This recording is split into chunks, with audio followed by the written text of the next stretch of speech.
ये क्योंकि हम सास बहू के सीरियल्स बहुत ज़्यादा देख लेते हैं, तो हमको ऐसा लगने लग जाता है, पर ऐसा नहीं कि हर जगह सास ही गलत होती। आप लोगों को, महिलाओं को एक शक्ति दी गई थी 498A, घरेलू प्रताड़ना और दहेज। ये आज से 50 साल पहले रूल बना हुआ था, क्योंकि उस समय ये सब चलन बहुत ज़्यादा था। अभी कुछ साल पहले, कुछ 8 या 9 साल पहले, सुप्रीम कोर्ट ने एक जजमेंट दिया जिसमें उन्होंने कहा, सुप्रीम कोर्ट के जजेस ने कहा कि ये this was a power given to the women as a shield, उनके बचाव के लिए दिया गया था, but now they are using it as a weapon.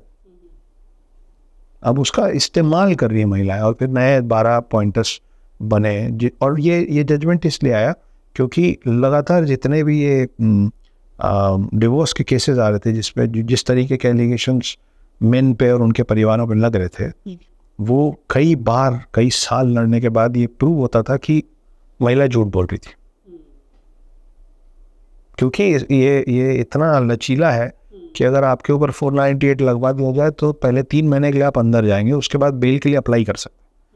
तो एक अच्छा परिवार 90 दिन बेल अप्लाई करने के पहले अंदर हो जाएगा, तो इसका फ़ायदा उठाया जाता है ना। तो फ़ायदा उठाने वाली भी किसी की बहू ही है।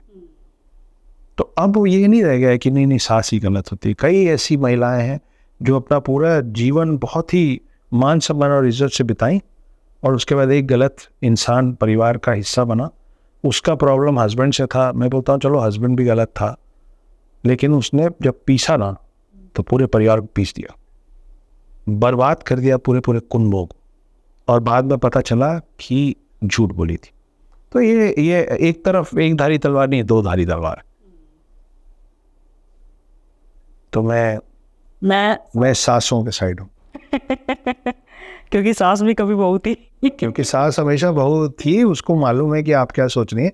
आपको देर से समझ में आएगा कि वो क्या सोच रही है, क्योंकि बहू भी कभी सास बनेगी, तब आपको समझ में आएगा कि, इसीलिए पुराने लोग बोलते हैं ना, बेटा जिस दिन पिता बनोगे तब समझ में आएगा कि माँ बाप पे क्या गुजरती है। सास बनेंगी आप किसी दिन, उसके लिए बधाई, अग्रिम बधाई।